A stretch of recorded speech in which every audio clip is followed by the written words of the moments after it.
पित्रोदा के विवादित बयान को लेकर हर तरफ आलोचना का सामना कर रही कांग्रेस पार्टी के लिए नई मुसीबत बन गई है और ये मुसीबत भी कांग्रेस के वरिष्ठ नेता और पूर्व केंद्रीय मंत्री रहे मणिशंकर अय्यर के एक विवादित बयान ने बढ़ाई है। नमस्कार, मैं हूं रिया और आप देख रहे हैं न्यूज टुडे राष्ट्रीय। कांग्रेस नेता मणिशंकर अय्यर ने एक बार फिर अपने पाकिस्तान प्रेम को दर्शाते हुए कहा कि भारत को पाकिस्तान के साथ बातचीत करनी चाहिए और उन्हें इज्जत देनी चाहिए क्योंकि उनके पास एटम बॉम्ब है। अय्यर ने कहा कि अगर पाकिस्तान को इज्जत नहीं दी गई और अगर कोई पागल नेता वहां आ गया तो वह परमाणु हथियार निकाल सकता है। मणिशंकर अय्यर ने कहा कि हाँ, हमारे पास भी परमाणु बम है, लेकिन किसी पागल ने लाहौर स्टेशन में बम फोड़ा तो 8 सेकंड में उसकी रेडिएशन अमृतसर पहुंच जाएंगी। अय्यर ने कहा कि अगर आपने उनसे बात की, उन्हें इज्जत दी तो वह बम के बारे में नहीं सोचेंगे, लेकिन आपने उन्हें ठुकरा दिया तो हम सब दिक्कत में पड़ जाएंगे। मणिशंकर अय्यर के बयान के बाद पीएम मोदी ने कांग्रेस पार्टी पर बड़ा हमला किया है और कांग्रेस पर भारत को डराने का काम करने का बड़ा आरोप लगाया है। ओडिशा के कंधमल में एक चुनावी रैली को संबोधित करते हुए पीएम मोदी ने कहा, बार बार कांग्रेस अपने ही देश भारत को डराने की कोशिश करती है। पीएम ने कहा कि वह कहते हैं संभल के चलो, पाकिस्तान के पास एटम बॉम्ब है। कांग्रेस का नाम लिए बगैर पीएम मोदी ने कहा, ये मरे पड़े लोग देश के मन को भी मार रहे हैं, ये पाकिस्तान के एटम बॉम्ब से डराने की कोशिश कर रहे हैं। पीएम मोदी ने कहा, वह पाकिस्तान के बम के बारे में बात करते हैं, लेकिन पाकिस्तान की हालत ऐसी है कि उन्हें नहीं पता कि इसे कैसे रखा जाए और वह अपने बम बेचने के लिए खरीदारों की तलाश कर रहे हैं, लेकिन कोई भी उन्हें खरीदना नहीं चाहता है क्योंकि लोग इसकी क्वालिटी के बारे में जानते हैं। ये कांग्रेस की सोच, कांग्रेस बार बार अपने ही देश को डराने की कोशिश करती है। वो कहते हैं संभल के चलो, पाकिस्तान के पास एटम बम है, पाकिस्तान के पास एटम बम है, पाकिस्तान के पास एटम बम है।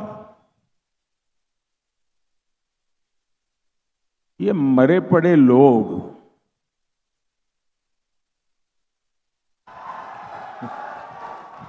ये देश के मन को भी मार रहे हैं जी। और कांग्रेस का हमेशा ऐसा ही रवैया है। ये जो पाकिस्तान के बम बम बम की बातें करते हैं ना, आज तो पाकिस्तान का हालात ये है कि बम को संभालना कहां, वो भी उसके बस का रोग नहीं है। अब तो वो बम बेचने के लिए निकले हैं, कोई खरीदने वाला मिल जाए।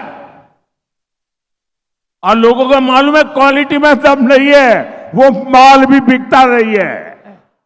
पीएम नरेंद्र मोदी ने कांग्रेस पार्टी और इंडिया गठबंधन पर तुष्टीकरण की राजनीति करने का आरोप लगाते हुए कहा कि कांग्रेस के इसी कमजोर रवैये के कारण जम्मू कश्मीर के लोगों ने 60 सालों तक आतंकवाद को भुगता। देश ने कितने आतंकी हमले झेले हैं। देश भूल नहीं सकता कि आतंकियों को सबक सिखाने के बजाय ये लोग आतंकी संगठनों के साथ बैठ के करते थे।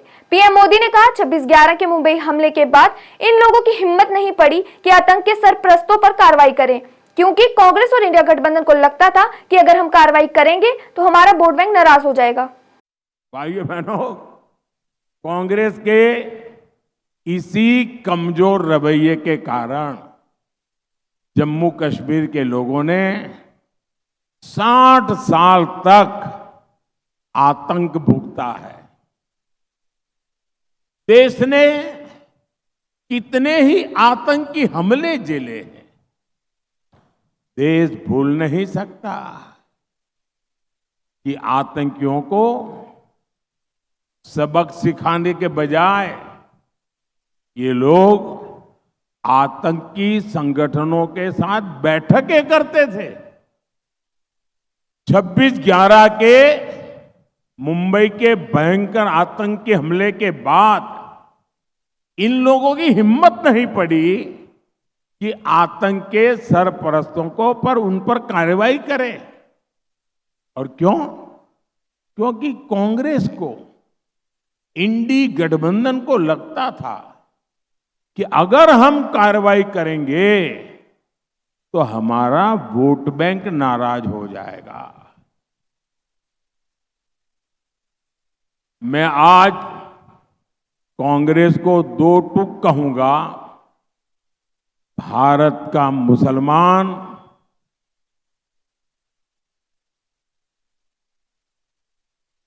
कांग्रेस की जो हरकतें हैं, उन हरकतों से वो इधर उधर जाएगा सब मानने की कोशिश मत कीजिए। और भाइयों बहनों, ये कांग्रेस के शाहजादे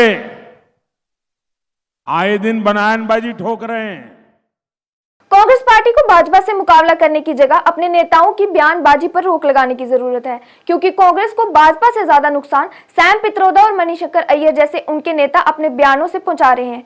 इस अंक में बस इतना ही। फिर किसी नए विषय के साथ आपसे फिर होगी मुलाकात। और अगर आपने अभी तक हमारे चैनल को सब्सक्राइब नहीं किया है तो कृपया न्यूज टुडे राष्ट्रीय को सब्सक्राइब करें और इस वीडियो को ज्यादा से ज्यादा शेयर करें। धन्यवाद।